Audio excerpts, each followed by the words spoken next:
listeners, to You Got the Show's Total Impact Wrestling Review episode, Who is Bound for Glory? We open tonight with EC3 and Miracle Mike Bennett being interviewed by Jeremy Barash. JB, that's right. And then out comes Moose, who attacks EC3 and the Miracle, who jumps Carter from behind. They hoist EC3 up to the top turnbuckle, and Moose choke slams him down to the mat. Next, we get another Rosemary Nightmare video with Brahm. The fall, the spells, the darkness, the ghosts. What in the hell is going on here in Impact Wrestling with Rosemary and this insane tag team that she has with Crazy Steve and Abyss? I'm still not sure. This is some dark Rob Zombie, Marilyn Manson, just pure evil stuff, and I'm actually kind of digging the way it looks, but I'm really not sure where they're going with it, but we soon will find out. King of the Mountain Champion Eli Drake, that's right, I said Eli Drake. Who? Eli Drake puts forth an additional challenge to the Cowboy James Storm tonight. If he loses his match, he gives up not just the Boozer Cruiser, not just the way he comes and goes to the ring, but beer drinking as well. Whew. James Storm without beer, good God Almighty, the world is coming to an end.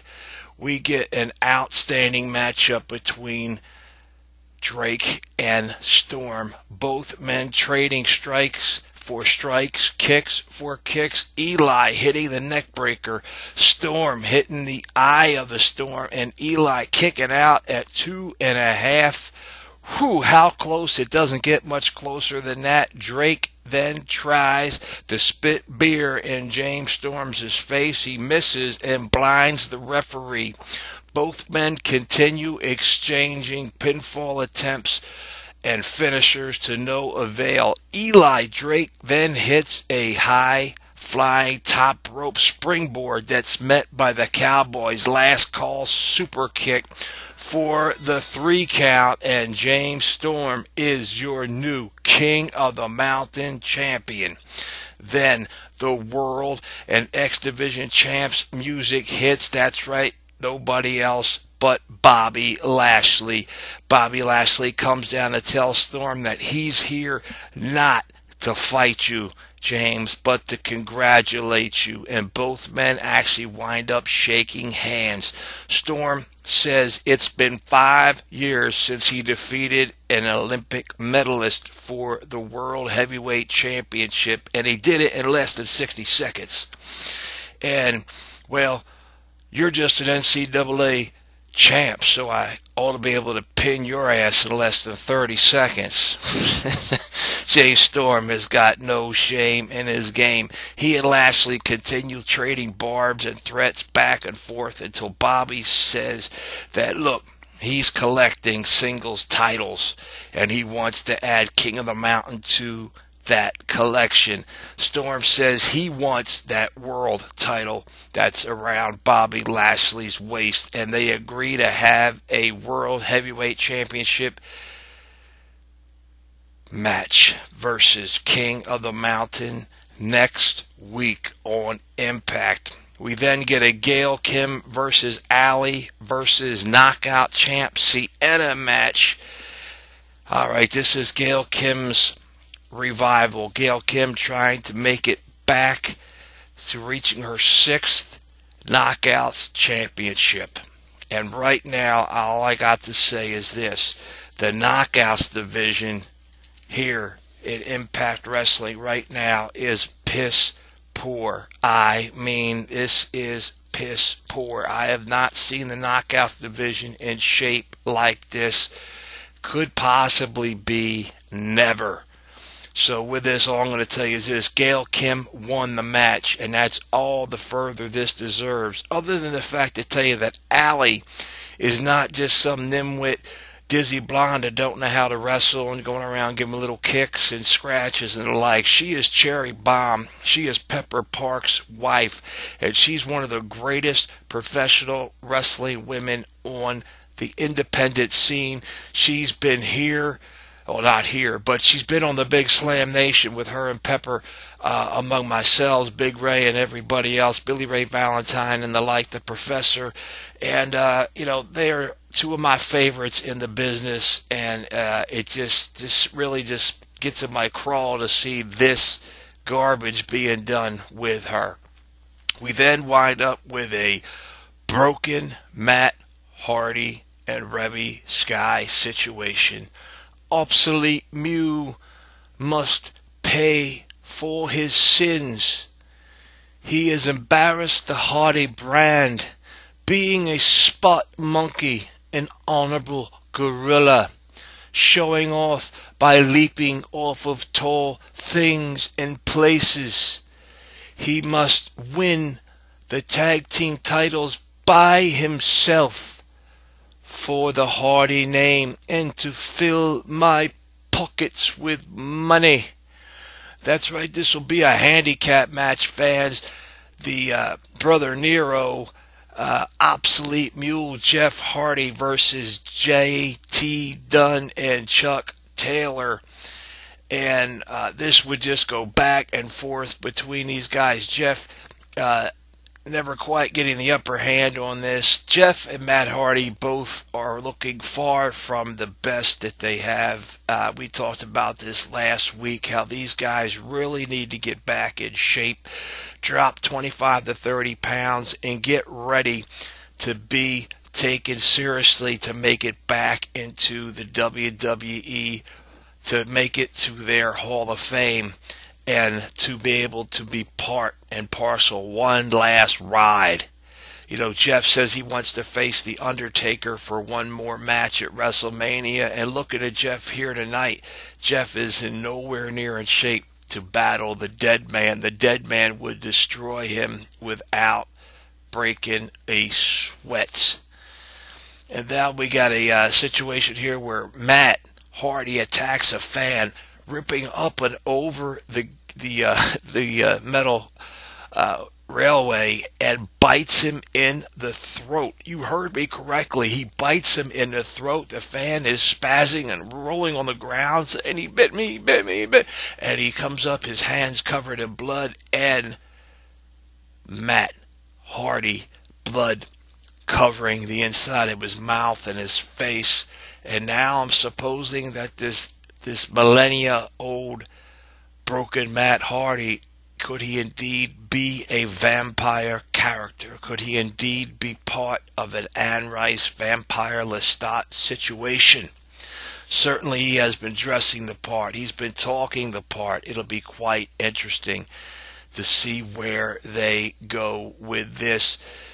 He would take Jeff Hardy and drag him across the ring, tagging himself in, and he would defeat J.T. Dunn, winning this tag match for the Hardy name, letting the obsolete mule get none of the claim of glory. No, the honorable gorilla gets nothing. And off they go. Then we have our next match of the night. We got the Coach Al Snow and the Tribunal, Dax and Baraka versus Shida and Grado. Grado doing this thing where he wants to be the American Dream, Dusty Rhodes. I think it's pretty pathetic to be doing this in the year that Dusty passed away. It's bad enough that the announcer here seems to think he is Dusty Rhodes in the way he's talking. This match would go back and forth, a lot of hard hitting, a lot of moves here and there, and Shearer would win the match, defeating Coach Al Snow and the Tribunal, and then he and Grado would celebrate up in the rings, taking off their, I don't even want to get into it. It was a frightening sight.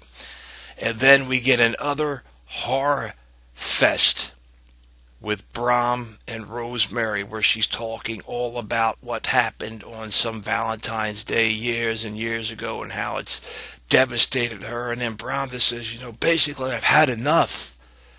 Everyone has been damaged and hurt on Valentine's Day. And with that, Rosemary gets up and screams, and she grabs a sword out of this broken, dilapidated wall.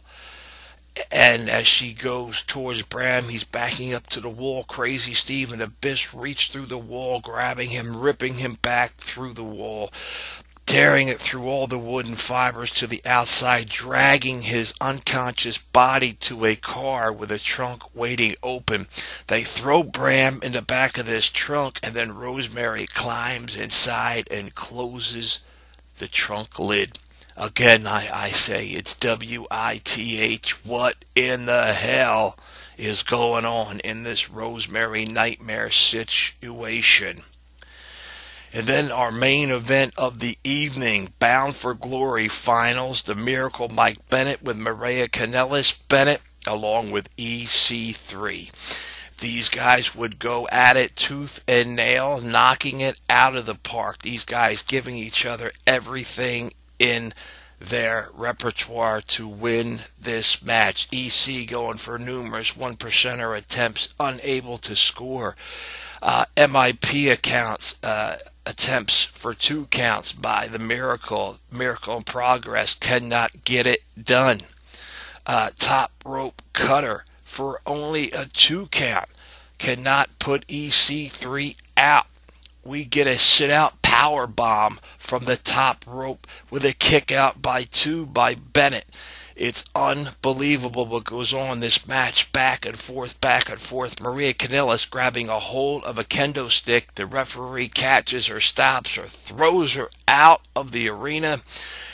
The kendo stick back in. Mike Bennett grabs it, holding it underneath of his body for a while, and then Moose makes his way to ringside, distracting the referees as he comes up and hits the kendo into EC3. Then out of nowhere, Eddie Edwards come running into the ring, up and over, Blanchett, bang, knocking out Moose, fighting him away from ringside.